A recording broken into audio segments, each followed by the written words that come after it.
ولا حاجه يا عم، انا كافي.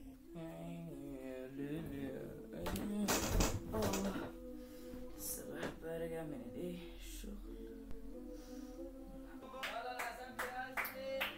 عايز ايه بقى الواد المستفز ده؟ ايه ايه ده يا ابني؟ قوم يا ابني، الاذان بيأذن، قوم صلي. كمان جيم يا عم؟ مالك في ايه؟ بتبص لي كده ليه؟ كمان جيم يا اسطى؟ والله يا اسطى مش دلوقتي.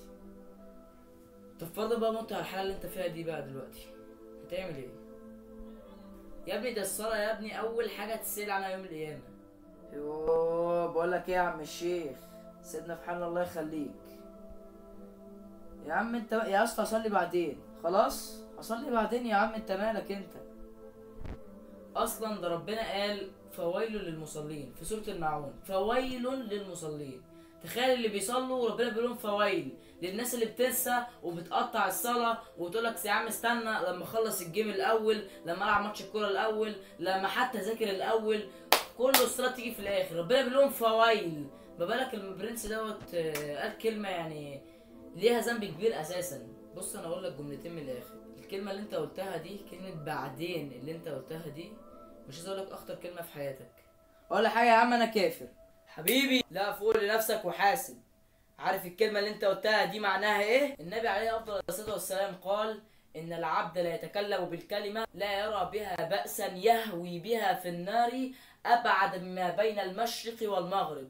شفت قد ايه الكلمه اللي انت قلتها دي كبيره جدا لدرجه انك ممكن تنهار بسبب الكلمه اللي انت قلتها؟ مستهتر بكلمه انا كافر؟ الرسول عليه افضل الصلاه والسلام في حديث تاني قال العهد الذي بيننا وبينكم الصلاه فمن تركها فقد كفر. عارف يعني ايه؟ وانت بتقولي انا كافر عادي كده؟ ثانيا يا روح ماما، الصلاه مش جدول بتحط وقت ما تفضى، دي صلاه مفروضه عليك كده كده. لا، او غير الكلمه اللي هو قالها دي كمان، مش ضامن النفس اللي عمال تتنفسه اول ما قلت الجمله دي، وممكن يتقطع وتموت دلوقتي، لان ربنا قال في سوره مريم كل من كان في الضلاله فليمدد له الرحمن مدا. انت عارف يعني ايه الجمله دي؟ يعني ربنا مش بيحبك هيفضل يمدك في الضلال، لما يبعت لك ناس فعلا بتحاول تبعدك وترشدك للطريق الصح، فاعرف كده ان لسه الطريق مفتوح وان ربنا بيحبك وعايز ترجع له. افهم يا انت اهو. يلا بينا نقوم نصلي وارمي تليفونك دوت واهزم شيطانك ده دلوقتي. يلا. خلاص يا عم اقوم يا عم اهو.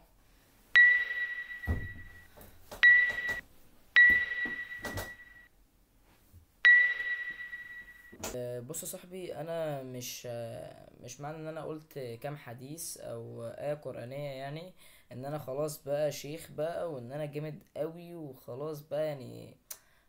شوية خلاص ان المفروض النهارده انزل بقى ايه، يلا بقى ايه نروح نأم بالناس والكلام ده يعني، عشان ما تحسش الموضوع كده لا خالص. الفكرة انا نفسي حتى يعني، انا نفسي مش عايز اقولك ان انا اسوأ من اي حد نفسه بيقطع في الصلاة. انا بتكلم عن نفسي ممكن يكون حتى الفيديو اللي انا عملته دوت يكون سبب في اني ما احاولش اقطع صلاة تاني. اللي هو يعني ازاي انا هقول حاجة للناس وانا اساسا مش بعملها. فالموضوع دوت لما بحس ان انا هبدأ اقطع في الصلاة على طول بفكر نفسي اللي هو لا، انت بتكلم الناس بتقول لهم حاجات ما ينفعش انت تكون اساسا ما بتعملهاش. فانا عايز افهمك لاني انا اساسا شغال، يعني انا اساسا شغال تحت وبطلع بعد ما بخلص شغل الساعة 8 بالليل. هوب لو عملت فيديو ولا بتاع، فالمهم ان انا في الشغل لما بروح اصلي ولا حاجة، الناس تقول ايه ده انت بتصلي ومعرفش ايه، ومحسن اللي بيصلي دوت مثلا يعني خلاص بقى ده محترم وجميل، واللي هو محترم ايه وبتاع ايه، ده فرض يا حبيبي يعني، ده فرض اساسا مش حاجه حلوه. يعني لو انت مثلا بتذكر ربنا ليل نهار ماشي، ممكن اقول لك تمام، او يعني لو بتصلي سنن على طول ممكن اقول لك دي نوافل حاجه كويسه، ربنا يزودك بركه اكتر في دنيتك والكلام ده. لكن الصلاه ده فرض، ده يعني انت عشان تبقى اسمك مسلم الاسم تصلي، لو ما صليتش انت خرجت عن مله الاسلام اساسا. ف... فده اللي خلاني اعمل الفيديو دوت. ولقيت شباب كتير ما بتصليش، يعني اللي هو يا جدعان انتوا الموضوع ما فيش اسمها اصل انا لسه صغير، ما فيش الكلام اللهبل ده. احنا عندنا العيال من لو عنده 10 سنين انت خلاص يعني انت، علموهم في 7 واضربوهم في 10، يعني الرسول صلى الله عليه وسلم نفسه قال كده. ف فانا بس حبيت اعمل بس الفيديو دوت توعية للناس اللي ما بتصليش تلحق نفسها بجد، لان الموضوع مش هين خالص.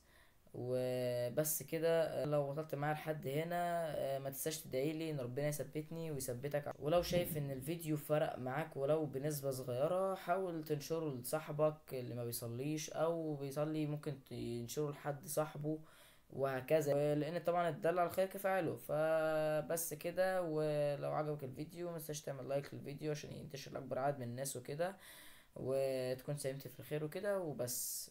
شكرا، السلام عليكم.